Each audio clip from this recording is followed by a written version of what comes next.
Sale, chavos, el día de hoy vamos a resolver este problema de mecánica de fluidos del libro de Mott, sexta edición. Es un problema acerca de la ecuación de la energía y pérdidas de carga. Vamos a ver qué me dice el problema. En la figura 7.15, bueno, esta es la figura 7.15, se aprecia un arreglo de prueba para determinar la pérdida de energía conforme circula agua a través de una válvula. Calcule la pérdida de energía si fluyen 0.10 pies cúbicos sobre segundo de líquido a 40 grados Fahrenheit. Asimismo, calcule el coeficiente de resistencia K si la pérdida de energía se expresa como K por la velocidad al cuadrado sobre el doble de la gravedad. Entonces tenemos un caudal de 0.10 pies cúbicos sobre segundo y tenemos esta ecuacioncita, la cual me permite determinar la pérdida de carga o pérdida de energía. Bueno, ¿qué es lo que vamos a hacer nosotros? Vamos a utilizar la ecuación de Bernoulli, o la ecuación de la energía, más bien, y vamos a calcular el término HL, que pues son todas nuestras pérdidas, las cuales pueden englobar tanto pérdidas primarias como pérdidas secundarias. En este caso, pues realmente se trataría de pérdidas secundarias, ya que estamos teniendo pérdidas a través de una válvula o un accesorio. Y pues nada, que bueno, en realidad no vamos a usar los nomogramas, el diagrama de Moody para determinarlo, simplemente vamos a hacerlo mediante la ecuación de la energía. Posteriormente en otros videos veremos cómo calcular pérdidas primarias y secundarias. Bueno, vamos con el problema.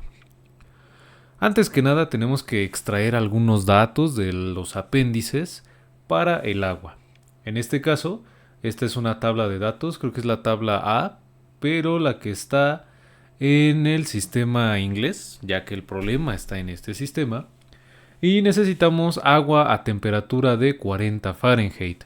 Entonces seleccionamos toda esta fila, que en realidad únicamente vamos a utilizar el peso específico del agua y su densidad. Después vamos a tener la siguiente tabla en donde me dan las dimensiones de tubos de cédula 40 y a nosotros nos interesa el tubo cédula 40 de tamaño nominal de 3 pulgadas. Aquí está. ¿Qué es lo que vamos a utilizar de toda esta tabla? Vamos a utilizar el diámetro interior en pies. Aquí está. 0. Que bueno, realmente no lo vamos a usar en el problema, porque pues vamos a tomar mejor directamente el valor del área en pie cuadrado. Si yo tomo este valor, lo único que tengo que hacer es multiplicarlo por pi y dividirlo sobre 4 y elevar este diámetro interior al cuadrado. Podemos ahorrarnos esa operación y directamente tomar el valor del área en pies cuadrados. ¿Vale? Entonces vamos a tomar 0.5132 pies cuadrados de área. Entonces, llegados a este punto, ya podemos empezar a resolver el problema. Estos son los datos extraídos.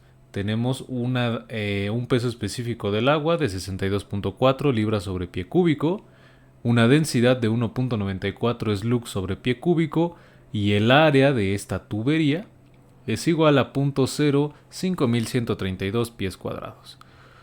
¿Vale? ¿Cómo podemos calcular? Y es más, antes de, si nos damos cuenta, a este arreglo tenemos conectado un manómetro diferencial en U. O bueno, una U medio cuadrada, ¿no? Lo que nosotros podemos observar es una diferencia de alturas en este líquido para calcular la presión. Me dicen que este líquido es tetracloruro de tetracloruro de carbono, el cual tiene una gravedad específica de 1.60. Esta información que nos dan, ¿de qué nos sirve?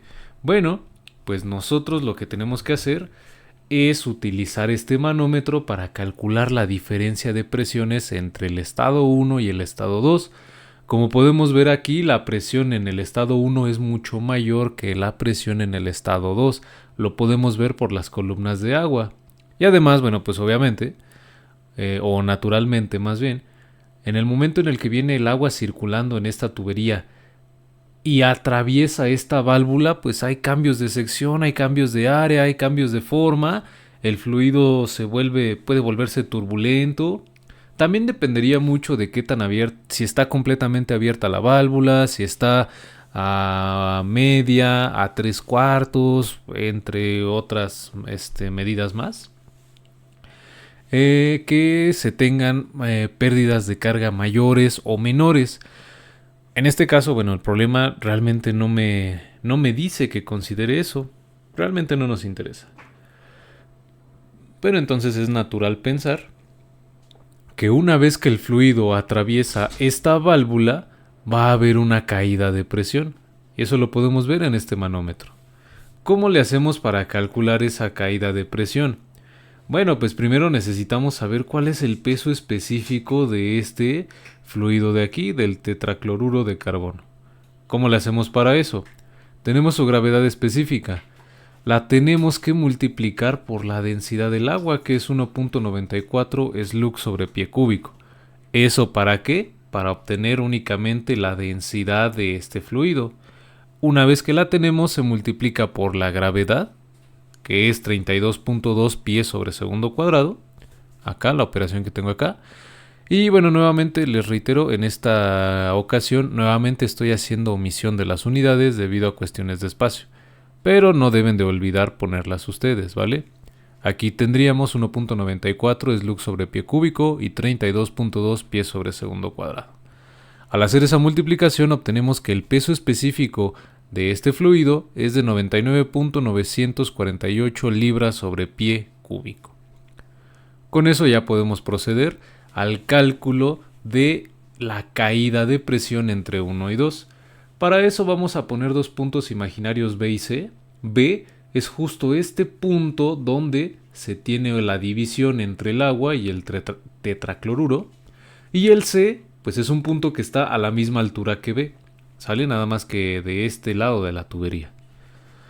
Entonces, lo que tenemos que hacer, o lo que debemos hacer, es igualar ambas presiones, ya que se encuentran a la misma profundidad. ¿Cómo conformamos la presión en B? La presión en B es igual a la presión que tenemos en el estado 1 o en el punto 1, más presión hidrostática, densidad, gravedad por altura, pero recordemos que densidad por gravedad es lo mismo que peso específico. Entonces yo tendría lo siguiente: peso específico del agua multiplicado por esta profundidad. Si nos damos cuenta, aquí también puse unas alturas H1. ¿Quién sería H1? Es la distancia que hay desde el punto 2, desde este eje hidráulico hasta donde empieza mi otro fluido. Lo mismo para esta otra H1, nada más que aquí, bueno, no está la línea divisoria, únicamente lo tenemos indicado así. Entonces, necesitamos multiplicar este peso específico del agua por esta altura H1, más aparte, vean que tenemos 6.4 pulgadas de columna de agua también, ¿vale? Por esa razón es peso específico del agua por la altura 1 más esas 6.4 pulgadas que pasadas a pies me queda como 8/15. ¿Qué fue lo único que se hizo, ingeniero? Dividir este 6.4 entre 12 para pasar de pulgadas a pies. Y bueno, pues todo eso es igual a la presión que hay en el punto B. Algo similar hacemos para el punto C y me queda de la siguiente manera: presión en el punto 2 más peso específico del agua por la altura H1 más peso específico de este fluido. Vean que tengo gamma subíndice F por la profundidad, que vuelven a ser 8/15, 6.4 entre 12. Y todo eso es igual a la presión en C, ¿vale? Una vez que nosotros igualemos ambas presiones, ¿de qué nos vamos a dar cuenta? Vean acá, peso específico del agua por H1, del lado izquierdo está sumando. Para la presión C, también tengo peso específico del agua por H1 sumando. Tanto este término, bueno, claro, después de multiplicar, ¿no? El paréntesis. Tanto este término como este término los podemos eliminar de la ecuación, ya que en ambos lados realizan la misma operación. Entonces, ¿cómo me quedaría esto? Me quedaría de la siguiente manera. presión 1, peso específico del agua por esta altura de 6.4 pulgadas. Y eso debe ser igual a la presión 2 más el peso específico del fluido por estas 6.4 pulgadas que transformadas a pies me queda como esta fracción. Entonces, lo único que debo hacer es sustituir peso específico del agua, peso específico del tetracloruro y me quedan estos valores, ¿vale? Aquí me queda 33.28 y de este lado 53.305. Ok. ¿En qué unidades me quedarían? Yo aquí tengo libra sobre pie cúbico y esto nada más me queda en pies. Entonces debería ser libra sobre pie cuadrado, Libra sobre pie cuadrado, unidad de presión. Entonces lo que yo debo hacer al final del día es esta presión 2 que está sumando pasarla restando y este 33.28 que suma lo paso restando al otro lado también, de tal manera que la caída de presión es de 20.025 libras sobre pulgada cuadrada. Y este dato nos será de ayuda más adelante. Ahora vamos a considerar nada más esta parte del arreglo, ya no me interesa el manómetro en U. Y entonces es ahora que se puede establecer la ecuación de la energía, ¿sale?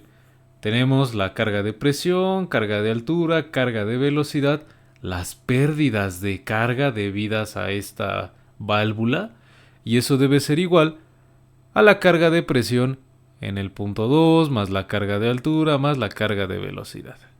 ¿De qué nos podemos dar cuenta? El punto 1 y el punto 2 están exactamente a la misma altura, por lo tanto se pueden eliminar de la ecuación, así como las cargas de velocidad, ya que al ser una tubería con su diámetro constante, pues por ecuación de continuidad, al no haber un cambio en la sección transversal, la velocidad sigue siendo la misma. Entonces por esa razón también se puede eliminar de la ecuación, de tal manera que nada más me queda algo como esto. Lo que hacemos es despejar a HL y me queda presión 1 menos presión 2, todo eso sobre gamma. ¿Recuerdan? Anteriormente ya encontramos un equivalente a la presión 1 menos la presión 2, que era de 20.025 libras sobre pie cuadrada. Y el peso específico del agua es de 62.4 libras sobre pie cúbico. Lo único que hacemos es esta división y obtenemos que las pérdidas de carga o pérdidas de energía por esta válvula llegan a ser de 0.3209 pies. Y ya tenemos por ahora el primer inciso del problema. Vamos con el último inciso. Lo único que debemos hacer es sustituir en nuestra ecuación que me daban al inicio, que la pérdida de carga es igual a una constante que multiplica al cuadrado de la velocidad entre el doble de la gravedad. ¿Qué hacemos? Se despeja a esta constante K. Me queda una ecuación como esta, 2G que multiplica pasa dividiendo, velocidad que multiplica, 2G que divide pasa multiplicando, velocidad que multiplica pasa dividiendo. Acomodamos nuestros datos y nuevamente yo los invito a que no omitan las unidades. Aquí que tendríamos pie sobre segundo cuadrado. Aquí tendríamos únicamente pie. Entonces me queda pie cuadrado sobre segundo cuadrado. Y este 1.94 tiene unidades de velocidad, pie sobre segundo. Y con este cuadrado se convierte en pie cuadrado sobre segundo cuadrado. De tal manera que el número resultante es una cantidad adimensional ya que no tiene unidades. Realizamos esa operación y obtenemos que esta constante K es igual a 5.44. Sale, chavos, y con esto ya quedaría resuelto el problema de hoy. Así que bueno, de mi parte esto ha sido todo. Espero que se haya entendido el video, que les haya gustado y que también les haya servido. Sin nada más que agregar por el momento, yo soy Adrián Fernández. Nos vemos en la próxima, cuídense mucho y que tengan un bello día.